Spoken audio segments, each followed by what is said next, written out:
A fierce storm rages on a quiet country road, and in the midst of it, a wealthy man's luxurious car sputters and breaks down. Desperate and soaked, he spots a dim light from a distant farmhouse. As he knocks on the door, he has no idea that this small, rustic home holds secrets darker than the night itself. What begins as a plea for help will unravel into a night that changes his life forever. Title: A millionaire asks a farmer for help after his car breaks down. And when he enters her living room he sees. It had been one of those long, exhausting days where nothing seemed to go right. Stephen Hawkins, a self-made millionaire with the kind of wealth most people only dreamed about, had been driving back from a real estate deal in the city when his sleek black car hit trouble on the desolate country road. The rain poured down like a wall of water, the wind howling through the trees, and the dashboard of his car blinked helplessly, engine failure. Stephen cursed under his breath. His phone had no signal, and the GPS showed nothing but endless fields around him. He wasn't the type to panic, but the thought of spending the night stranded here in the middle of nowhere was unnerving. Just when he was about to settle into a long, uncomfortable wait, a faint glimmer of light caught his eye through the rain, a farmhouse in the distance. Relief washed over him. He grabbed his coat and stepped out into the storm, bracing against the wind and rain, and made his way to the house. It was a simple place, far from the grandeur he was used to. The paint on the farmhouse was peeling, and the fence surrounding it was crooked, but it looked warm, inviting, and dry. As he approached the porch, he knocked on the door, hoping the residents weren't the kind to turn away a stranger at this late hour. To his surprise, the door opened almost immediately, revealing a woman in her mid-30s, her face framed by dark, damp hair. She looked tired but kind. Her clothes were simple, a faded plaid shirt and worn jeans. "Can I help you?" she asked, her eyes wary but not unfriendly. "My car broke down about a mile up the road," Stephen explained, his voice nearly drowned out by the storm. "I was hoping I could use your phone or maybe just wait here until the rain lets up." The woman studied him for a moment, and then, with a small nod, she stepped aside. "Come in." He entered, grateful to be out of the downpour, but as soon as he stepped inside, something stopped him cold. Her living room wasn't what he expected. The rustic farmhouse exterior gave way to a shockingly ornate interior. The furniture was plush, antique, and clearly expensive, far too fine for a simple country woman. Paintings adorned the walls, and not the usual pastoral scenes you'd find in a farmhouse but intricate, dark works of art that evoked deep, unsettling emotions. And there, sitting in the center of the room, was a man. An older man with a stern face, dressed in clothes that, while out of place in the setting, looked like they belonged in a different era, decades past. He stared at Stephen with cold, piercing eyes that sent a shiver down his spine. "I see you've met my father," the woman said, her voice strangely flat now. "He's been expecting you." Stephen blinked in confusion. "Expecting me? That's impossible." "Sit down," the old man interrupted, gesturing to an empty chair across from him. Stephen hesitated but felt an overwhelming sense that refusing wouldn't be wise. The room suddenly felt too small, the walls closing in as tension thickened the air. He took the seat, his mind racing, trying to make sense of the situation. "I don't understand. I've never met you. How could you have been expecting me?" Stephen asked, forcing his voice to stay steady. The old man leaned forward, his hands clasped tightly in front of him. "You're right. You don't understand. But you will soon enough. The woman, still standing by the doorway, watched them both with an unreadable expression. Her eyes flickered with something Stephen couldn't quite place. Fear? Regret? Suddenly, a loud crash echoed from another room, followed by a low, guttural growl. Stephen shot to his feet, his heart pounding. What the hell was that? The woman looked at her father, who gave her a small, almost imperceptible nod. She turned back to Stephen, her face pale. There's something you need to know before we go any further. Stephen's mind raced. He had come here seeking shelter, a simple phone call, but now he was caught in something far beyond his comprehension. The woman began her tale, her voice trembling as she spoke. Her name was Anna, and this farm had been in her family for generations. But it wasn't just an ordinary farm. Her family was cursed, bound to an ancient agreement made by her ancestors. Every so often, the curse required a sacrifice, an outsider who stumbled upon their home, just as Stephen had done tonight. Stephen recoiled. This is insane. You expect me to believe this? Anna's eyes welled with tears. I don't expect you to believe it. I didn't believe it either, until I saw it for myself. The creature that you heard, it's the one that comes for the sacrifice. If we don't appease it, the curse will take one of us instead. Stephen shook his head, backing toward the door. No, I'm not staying here for this. I'm leaving, right now. But as he reached for the door, the old man's voice rang out, sharp and commanding. You can't leave, not yet. Suddenly, the walls seemed to tremble, and a chilling cold filled the room. Stephen felt an invisible force grip him, holding him in place. He struggled, but it was no use. You see, the old man continued, this isn't just about you. You were chosen, long before tonight. Your fate was sealed the moment you crossed that road. Stephen's mind reeled as the old man's words sank in. He had always believed he controlled his own destiny, that his wealth and power could shield him from the horrors of life. But here, in this cursed farmhouse, everything he thought he knew was crumbling. I don't believe in fate, Stephen spat, his voice trembling with defiance. The old man's lips curled into a cruel smile. It doesn't matter what you believe. It's already happening. Before Stephen could respond, the growling sound from the other room grew louder, more menacing. The door creaked open slowly, and a shadowy figure emerged, large, hunched, and grotesque. Its eyes glowed faintly in the dim light, and its body seemed to shimmer with unnatural energy. Anna gasped and stepped back, her hands covering her mouth. Stephen felt his pulse quicken as the creature advanced, its gaze locked onto him. You have to fight it, Anna whispered desperately. If you can survive the night, the curse will be broken. How? Stephen asked, his voice hoarse with fear. How do I fight something like that? The old man stood, his movements slow and deliberate. You can't fight it with brute force. This creature feeds on fear, on regret, on the darkness within your own soul. The only way to survive is to confront what you fear the most.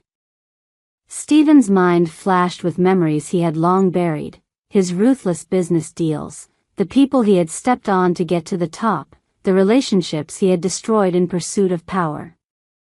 The guilt and shame he had always pushed aside now surged forward, overwhelming him. The creature drew closer, its eyes gleaming with hunger. Stephen could feel it feeding on his fear, growing stronger with every second. No, he shouted, backing away. I won't let you take me. But the creature was relentless, its presence filling the room with a suffocating darkness. Stephen's heart raced as he realized the truth. He couldn't run from this. He couldn't buy his way out of this nightmare. He had to face it head on. "I've made mistakes," he said, his voice trembling. "I've hurt people. But I'm not that man anymore. I can change." The creature hesitated, its eyes narrowing as if considering his words. "I'm not afraid of you," Stephen continued, his voice growing stronger. "I'm not afraid of my past. I've spent too long running from it, but not anymore." The creature let out a low growl, its body quivering as if in pain. Stephen could feel the air around him shift, the oppressive weight of the curse beginning to lift. But then, just as hope began to rise within him, the old man spoke again. "Don't be a fool, Stephen," he said, his voice dripping with malice.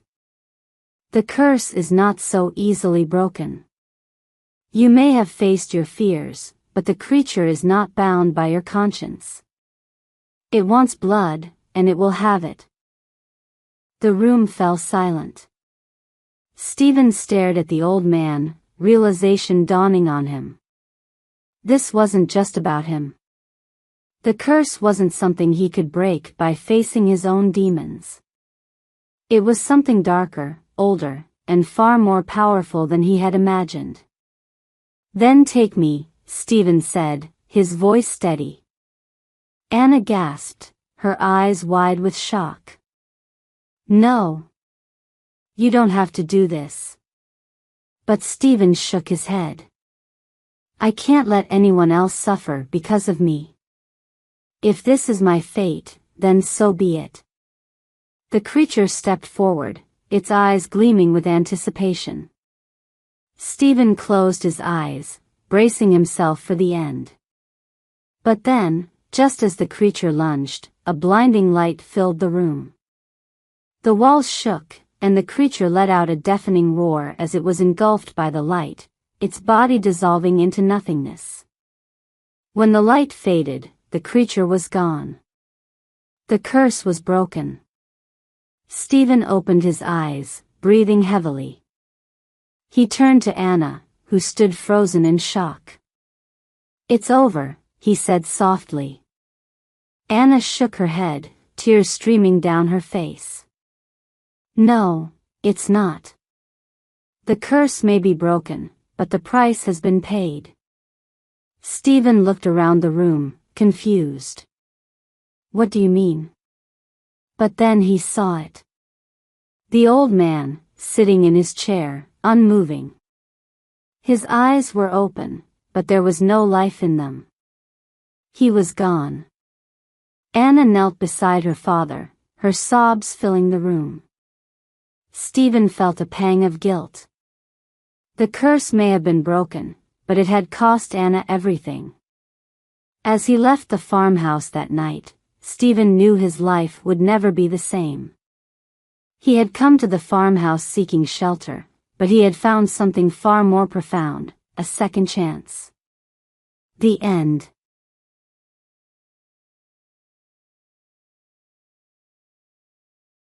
Eliza Grace, a self-made millionaire who built her fortune from nothing, is used to navigating the high-stakes world of business. Yet, the most challenging and personal test of her life comes when she decides to meet her fiancé's family, undercover.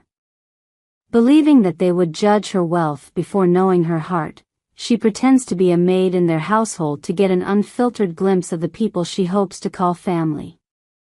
Little does she know, this decision will reveal more than she ever anticipated about love, loyalty, and trust. Title: A millionaire pretended to be a maid to meet her fiancé's family. And this is how she was treated. Eliza Grace had never imagined her life would be so charmed. Coming from humble beginnings, she had worked tirelessly to build her business empire. Her intelligence, wit, and relentless work ethic earned her a fortune before the age of 30. But despite her achievements, she was still humble, grounded by the values her mother had instilled in her, values of honesty, integrity, and hard work. Her heart had been closed off for years, wary of people who only wanted her money. That was, until she met Ethan Matthews. Ethan was unlike anyone she had ever known. He was kind, charming, and seemed genuinely uninterested in her financial success. Their love blossomed quickly, and soon, they were engaged. However, there was one part of Ethan's life that remained a mystery to her: his family. Ethan came from a close-knit, traditional family in a small town. He spoke of them fondly, but Eliza noticed his hesitance whenever she brought up the idea of meeting them. He would change the subject or delay their introduction, explaining that his family had certain old-fashioned views about wealth and status. Eliza's curiosity grew. What if his family judged her for her money? What if they couldn't see past the walls of wealth that surrounded her? These fears began to gnaw at her. She loved Ethan, but she needed to know if his family would accept her for who she truly was, not for the millions she had earned. That's when the idea came to her: what if she pretended to be someone else? A maid, perhaps? That way, she could meet them without their preconceived notions about her wealth. She could observe them, learn about their values, and determine if this was the family she wanted to be a part of. She proposed the plan to Ethan. At first, he was hesitant, unsure of how his family would react. But after some convincing, he agreed. He would introduce her to his family as Ellie, a housekeeper looking for work. And so, Eliza prepared to leave behind her life of luxury and step into a role that would test her in ways she never imagined. Eliza's arrival at the Matthews family home was nothing short of humbling. The Matthews family lived in a modest, cozy house in the countryside. Ethan's mother, Margaret, a stern woman in her early 60s, ran the household with precision. She prided herself on keeping things in order, and her sharp tongue kept everyone in line. Ethan's father, Henry, was a quiet, kind man who seemed content to let his wife take the lead. Ethan introduced Eliza as Ellie, a maid he had hired to help around the house. Margaret gave her a once-over, clearly unimpressed by her appearance. "You'll find we're not a household that needs pampering, Ellie," Margaret said, her tone clipped. "We expect hard work and discipline here." Eliza, swallowing her pride, nodded and got to work. Over the next few days, she scrubbed floors, polished silverware, and cooked meals. It was exhausting, but she did it without complaint. She wanted to see how they treated someone they viewed as beneath them. Henry was kind, often offering her tea or a moment to rest. But Margaret was relentless, criticizing every mistake Eliza made, no matter how small. She was demanding, often cold, and seemed to relish pointing out Eliza's shortcomings. Ethan's younger sister, Lily, was the only bright spot in the household. A college student with dreams of becoming a writer, Lily was kind and empathetic. She treated Eliza with respect, even going out of her way to help her with chores when Margaret wasn't looking. As the days passed, Eliza noticed how Margaret treated Ethan. Despite being a grown man, Ethan was still under his mother's thumb. She controlled every aspect of his life, from his career to his relationships, and he rarely stood up to her. Eliza began to worry. Was this the dynamic she would be marrying into? Could she handle a lifetime of Margaret's domineering ways? One evening, while cleaning the living room, Eliza overheard a conversation between Margaret and Henry. They were discussing Ethan's future, and to her shock, Margaret mentioned that she had been hoping Ethan would marry a woman named Clara, a wealthy socialite from their town. Ethan needs a woman who knows how to maintain our status, Margaret said firmly. Someone with the right background. Not some self-made millionaire who doesn't understand family values. Eliza's heart sank. They already knew about her wealth. They had been discussing her behind her back. But what hurt the most was Margaret's blatant disapproval, not of her money, but of her character. To Margaret, Eliza was nothing more than an outsider who didn't belong in their tight-knit family. That night, Eliza confronted Ethan. "Why didn't you tell me your family?" Ethan, finally finding his voice, stood up. "Mom, you've gone too far. I love Eliza, and I don't care about her money. But I won't let you dictate my life anymore." Margaret, hurt and angry, tried to regain control. "You're making a mistake, Ethan. She's not the right woman for you." Ethan, with newfound determination, took Eliza's hand. "No, Mom. You're the one making a mistake. If you can't accept Eliza, then you're going to lose both of us." The room was thick with tension as the weight of Ethan's words sank in. Margaret, unable to comprehend losing her son, softened. I didn't realize how serious you were," she whispered.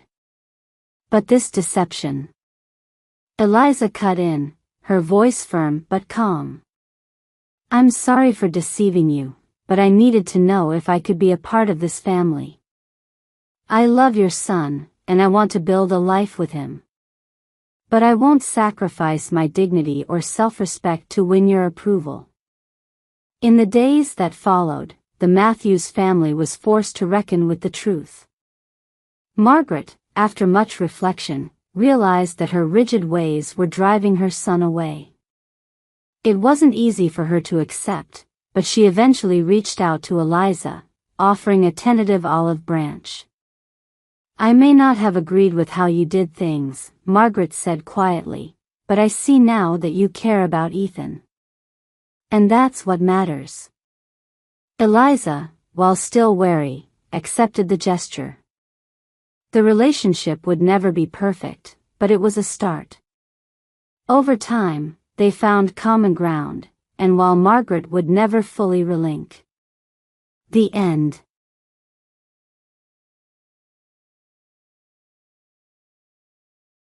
Ryan Caldwell, a young and wealthy heir to a vast family fortune, had lived a life of privilege.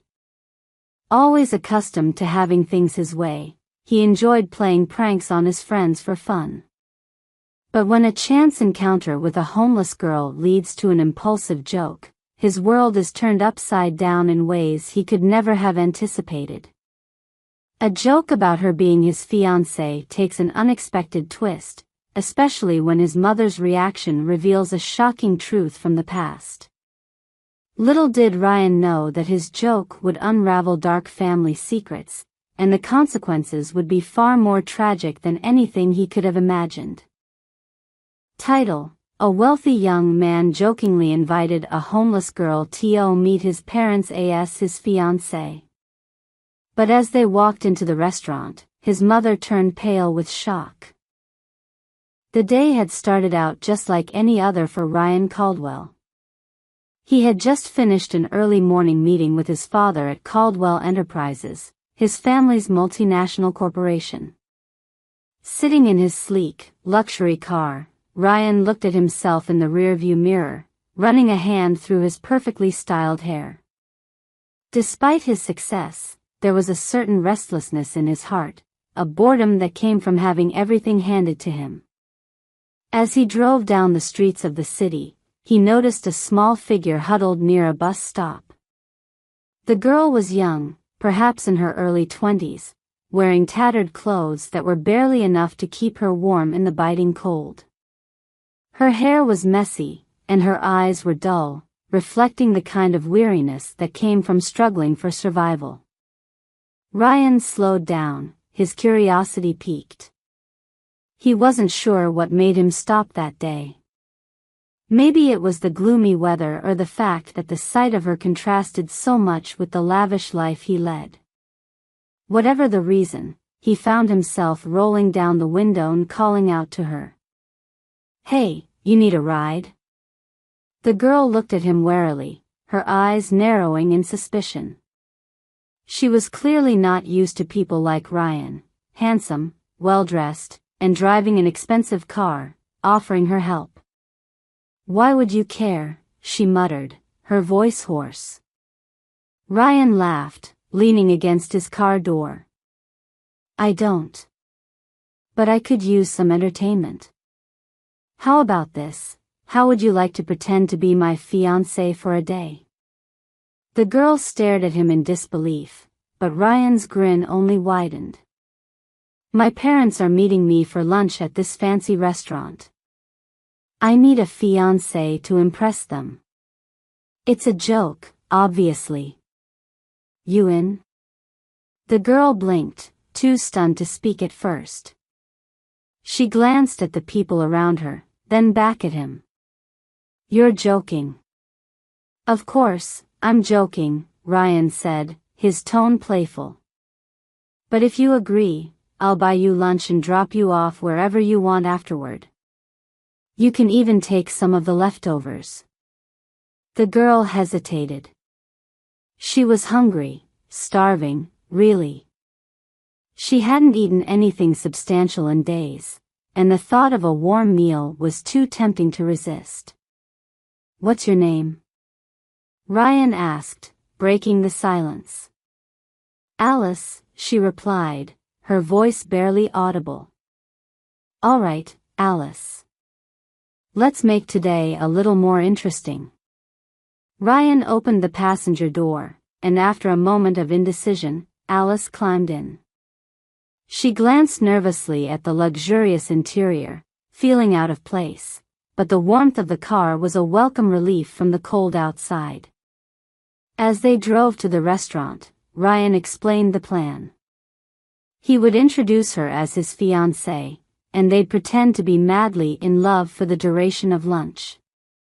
Alice, still wary, agreed silently, unsure of what she was getting herself into but too hungry to care. Ryan's family was known for their wealth and status.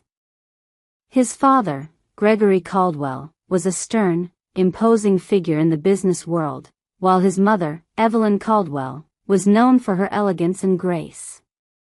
They had high expectations for their only son, and Ryan had lived his life knowing he would inherit not only the family fortune but also the responsibility of maintaining their reputation. Ryan had grown up in luxury, attending private schools, vacationing in exclusive destinations, and mingling with the city's elite. But despite all of this, Ryan often felt disconnected from his family. His father was distant, more interested in business than in his son, and his mother, though loving, seemed to be hiding something beneath her polished exterior. Alice, on the other hand, had lived a life Ryan couldn't begin to imagine. She had grown up in foster care, moving from one home to another. Life had been unkind to her, and she had been on her own since she was 18. The streets had become her home, and survival was a daily struggle. The idea of pretending to be someone's fiancé, especially someone like Ryan, felt absurd, but for a meal and a moment of warmth, she was willing to play along. As they approached the restaurant, Alice's stomach churned with a mix of anxiety and hunger. Ryan's light-hearted attitude did nothing to calm her nerves, but she reminded herself that this was temporary. Just a meal, and she could go back to her life.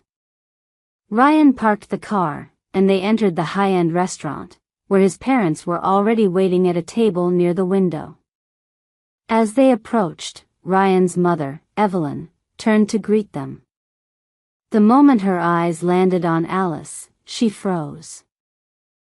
Evelyn's face drained of color, her normally composed expression crumbling into one of sheer shock.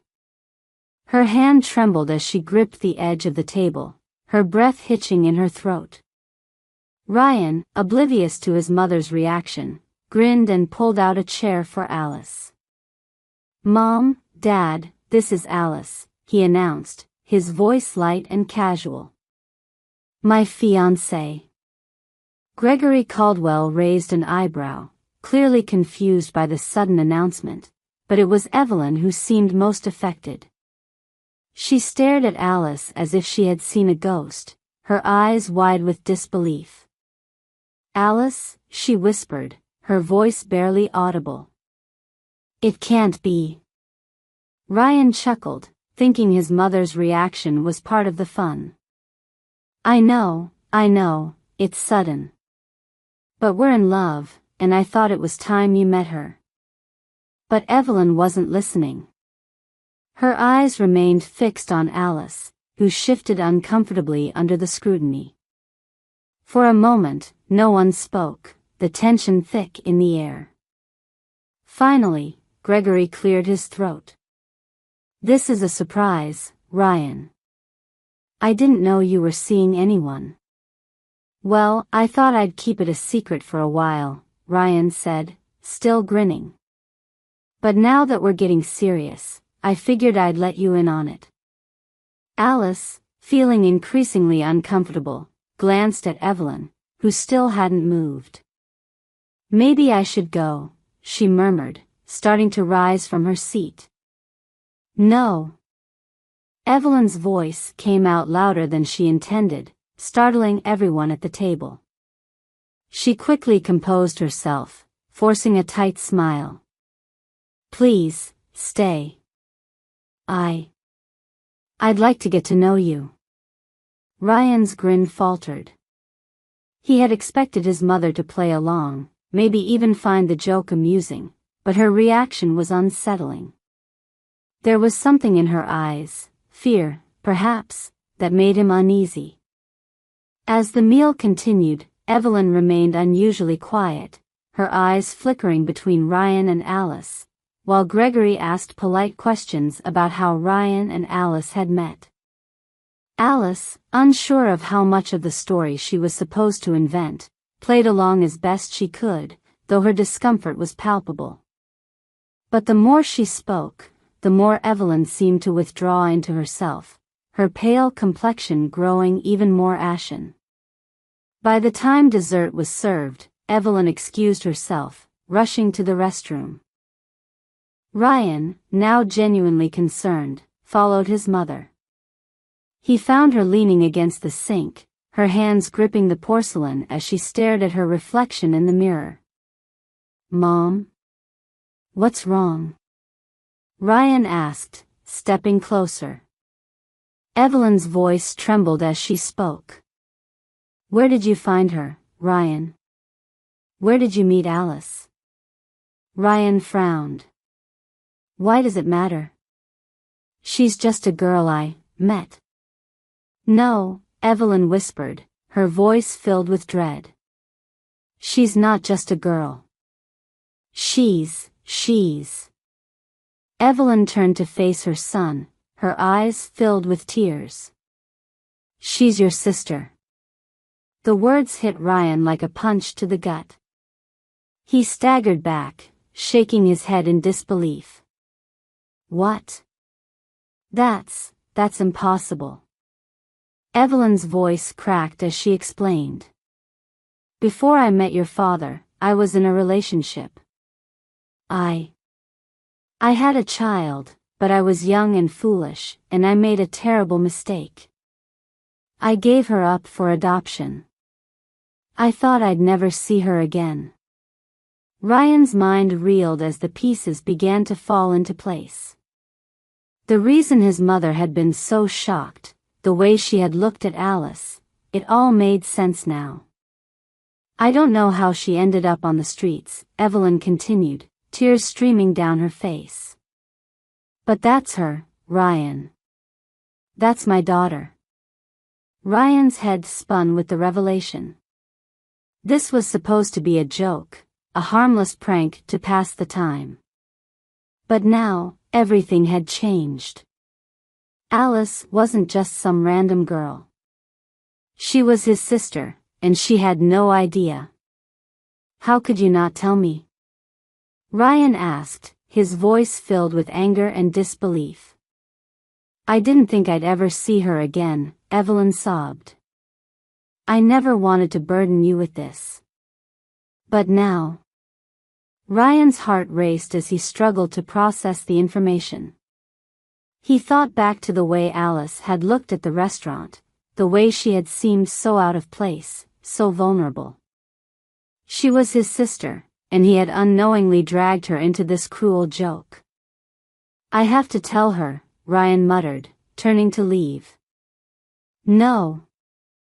Evelyn grabbed his arm, her voice pleading. "Please, Ryan, don't tell her. Not yet. She's been through so much already. Let me figure out how to handle this." Ryan hesitated, torn between his anger and his compassion for Alice. He had to tell her the truth, but he also didn't want to cause her more pain. He nodded reluctantly, agreeing to keep the secret for now. Back at the table, Alice sat in uncomfortable silence with Gregory, who was making awkward attempts at small talk. When Ryan and Evelyn returned, the tension in the air was palpable. Ryan couldn't bring himself to look Alice in the eye, his guilt weighing heavily on him. He had made a terrible mistake, and now the truth hung over him like a dark cloud. As they finished the meal, Evelyn insisted on paying for Alice's meal and even offered to drive her home. Alice, still oblivious to the true reason for Evelyn's strange behavior, accepted the offer, though she remained cautious. As they drove through the city, Evelyn couldn't stop glancing at Alice in the rearview mirror, her heart breaking with every passing moment. She wanted to tell her the truth, to explain everything, but she knew that now wasn't the time. When they reached Alice's usual spot near the bus stop, she thanked them for the meal and stepped out of the car, disappearing into the night. Ryan sat in silence, watching her walk away. The joke had taken a turn he never could have predicted, and now, he was left with the weight of the truth. He had found a sister he never knew he had, but in doing so, he had also lost the carefree life he once knew. As the car pulled away, Ryan knew that this was just the beginning of a complicated and painful journey. Secrets from the past had resurfaced, and they would soon change everything: his life, his family, and his relationship with the sister he had unwittingly found. In the weeks that followed, Ryan and Evelyn struggled with how to approach Alice. They couldn't simply leave her on the streets, but they also couldn't reveal the truth without causing her unimaginable pain. Ryan began visiting Alice in secret, bringing her food and money, though he never told her who he really was. He couldn't bear the thought of her hating him for the cruel joke he had played, and yet, he couldn't stay away. As time passed, Alice began to trust him, though she still had no idea of their true connection. She saw Ryan as a strange but kind benefactor, someone who had come into her life for reasons she didn't fully understand. But one day, everything came crashing down. Alice discovered a letter that Evelyn had written but never sent, a letter that revealed the truth about her past, her adoption, and her real family. Horrified and betrayed, Alice confronted Ryan, demanding to know why he had kept such a monumental secret from her. Ryan, filled with regret, explained everything: the joke, the chance encounter, and how he had only learned the truth after they had met. Alice was devastated. The man she had begun to trust had been playing a cruel game with her life, and the family she had always longed for had been right in front of her, yet kept her at a distance. For days, she refused to see Ryan or Evelyn, retreating into the solitude of her harsh life on the streets. But as time passed, she realized that she had been given a chance at something she had never thought possible: a family. In the end, Alice decided to confront her pain and move forward. She returned to Ryan and Evelyn, not with forgiveness, but with the desire to build something new. It would take time, and the scars of their past would never fully heal, but they would try to be a family. Ryan, once a careless prankster, had learned a painful lesson about the consequences of his actions. He had gained a sister, but at a tremendous cost. And while the road ahead would be difficult, they would face it together, bound by the truth that had once torn them apart. In the end, Ryan's joke had revealed more than just a hidden family connection. It had exposed the fragility of trust, the weight of secrets, and the power of forgiveness.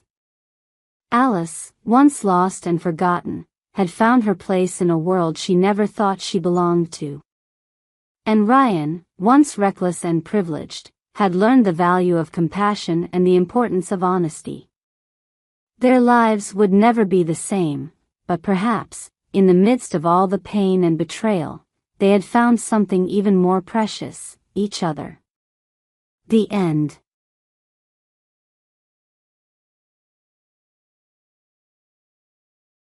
On a cold, rainy evening in a bustling city, Eliza, a poor young woman struggling to make ends meet, stumbles upon a lost, frightened girl named Emily. Unaware that this simple act of kindness will change her life forever, Eliza takes the child in, only to discover that Emily is the missing daughter of a widowed millionaire. As Eliza navigates a web of secrets, lies, and emotional conflicts, the reward she receives for returning the girl is far from the one she expected.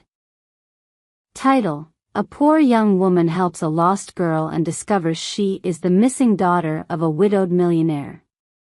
What he offers as a reward will surprise you. Eliza lived in a run-down apartment in the poorer part of town. Life had been hard for as long as she could remember. Orphaned as a child, she had learned to survive on her own, taking odd jobs that barely kept her afloat. Despite her struggles, she had a kind heart and an inner strength that helped her endure. She dreamed of a better life, but the weight of her circumstances often crushed those dreams before they had a chance to take flight. It was a late autumn evening when Eliza first saw Emily. The wind whipped through the streets, and rain poured down in relentless sheets. Eliza had just finished a long shift at a local diner and was walking home, her shoes soaked and her spirits low.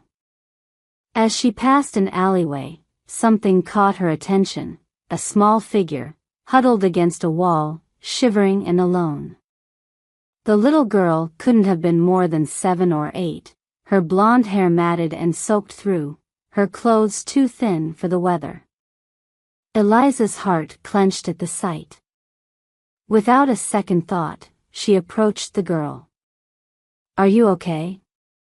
Eliza asked gently, kneeling beside her. The girl looked up with wide, frightened eyes. "I'm lost," she whispered, her voice trembling. Eliza couldn't leave her there. "Come with me," she said softly, offering her hand. "I'll help you." The girl hesitated for a moment, then took Eliza's hand. Together, they walked back to Eliza's small apartment. Inside, Eliza wrapped the girl in a blanket and offered her a warm cup of tea. The girl introduced herself as Emily and said she had been separated from her nanny in the crowded city streets. As Emily talked, Eliza felt a growing sense of unease. Something about the girl's story didn't add up, but she couldn't place what it was. "I'll call the police and let them know I've found you," Eliza said, but the girl looked terrified at the suggestion. "No. Please, don't call them," Emily begged. "They won't believe me." Confused but concerned, Eliza decided to hold off on calling the authorities for the moment. She didn't want to scare the girl any further. Over the next few days, Eliza took care of Emily, feeding her, cleaning her clothes, and trying to get more information about her family. Emily was evasive, revealing little beyond her first name and the fact that she lived in a big house. Eliza's initial plan had been to find out where Emily lived and return her, but as days passed, she grew attached to the girl. During this time, strange things began happening. Eliza noticed that men in dark suits were watching her building. She saw them more frequently as the days went by, and each time they seemed to be looking for someone, possibly Emily. One night, as Eliza lay awake thinking about what to do, she overheard Emily talking in her sleep. The girl muttered something about a mansion, a garden, and Papa. The next morning, Eliza pressed Emily for more information. "Who is your papa?" she asked softly. Emily's eyes filled with tears. "My papa is gone," she said. "I want to go home, but they took me away." Eliza's heart sank. "Who took you?"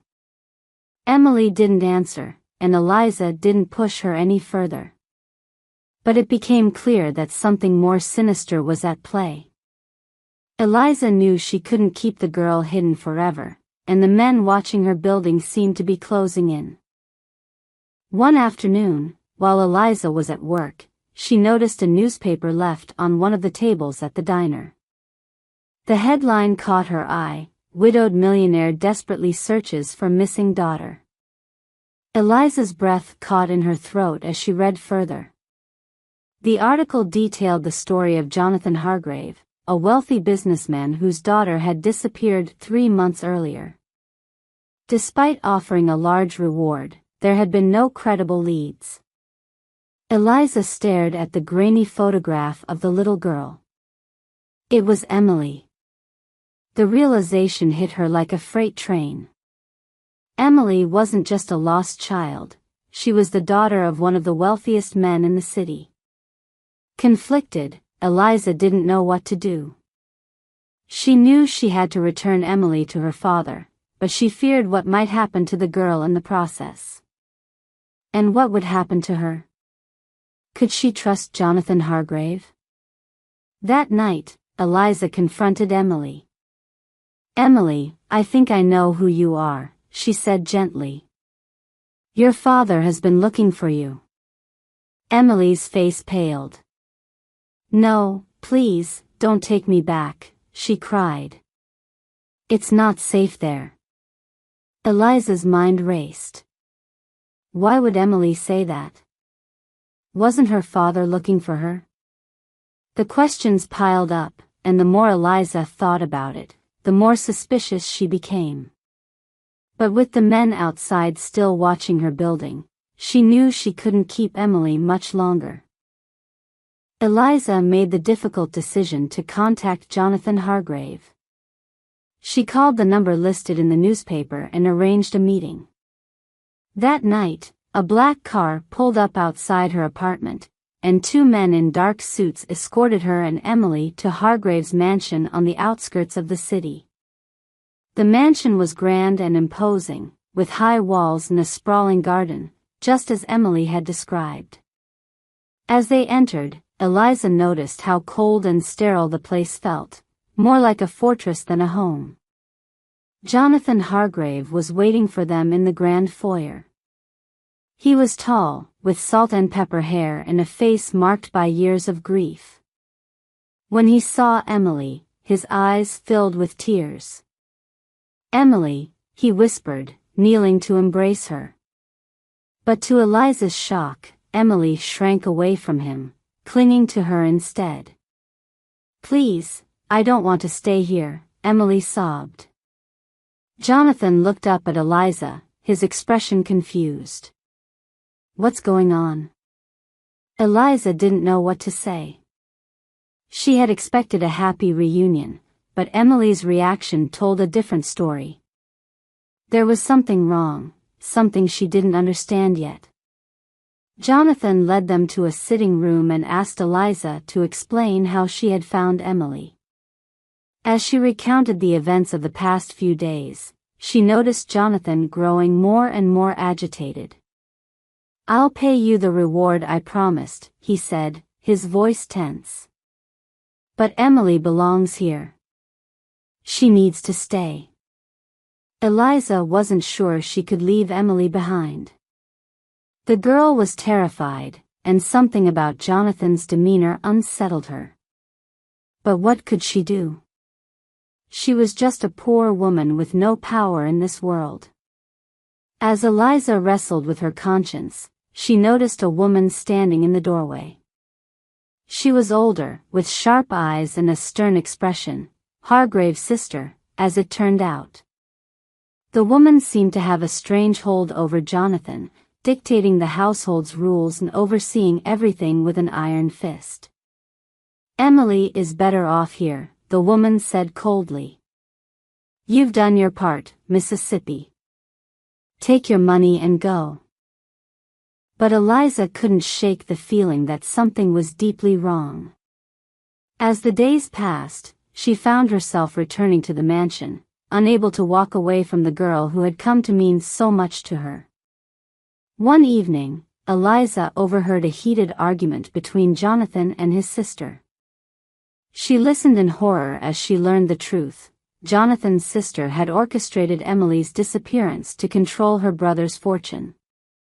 Emily had been hidden away for months, and the woman had intended to keep her lost for good, only for Eliza to unexpectedly intervene. Realizing the danger Emily was in, Eliza knew she had to act fast. But confronting the powerful Hargrave family was risky, especially since they had resources she couldn't match. Eliza devised a plan. She knew she couldn't take on the Hargrave family alone, so she went to the police with the information she had overheard. At first, they were skeptical. After all, she was just a poor woman making accusations against a wealthy, influential family. But with persistence and evidence, the authorities finally agreed to investigate. The following night, under the cover of darkness, the police raided the mansion. Jonathan's sister was arrested, and the truth about Emily's disappearance was exposed. Emily was finally free from the grip of her manipulative aunt, and Jonathan, realizing how blind he had been to his sister's schemes, was devastated. In the aftermath, Jonathan Hargrave offered Eliza the reward he had promised, a large sum of money that could have changed her life. But Eliza, who had grown to care for Emily deeply, realized that the greatest reward wasn't money, it was knowing that she had saved a child from a life of fear and manipulation. Jonathan, humbled by Eliza's selflessness, made her an unexpected offer. He asked her to stay and help care for Emily, offering her a place in their lives. Though Eliza had been wary of the wealthy world Jonathan inhabited, she couldn't deny that she had come to love Emily like a daughter. After much consideration, Eliza agreed. She moved into the mansion, not as a servant or an outsider, but as a trusted companion and caregiver to Emily. Together, they formed a new family, one built not on wealth or status, but on love, trust, and the shared experience of overcoming adversity. The mansion, once cold and unwelcoming, slowly became a home filled with warmth and laughter. And for the first time in her life, Eliza knew what it meant to truly belong. The end.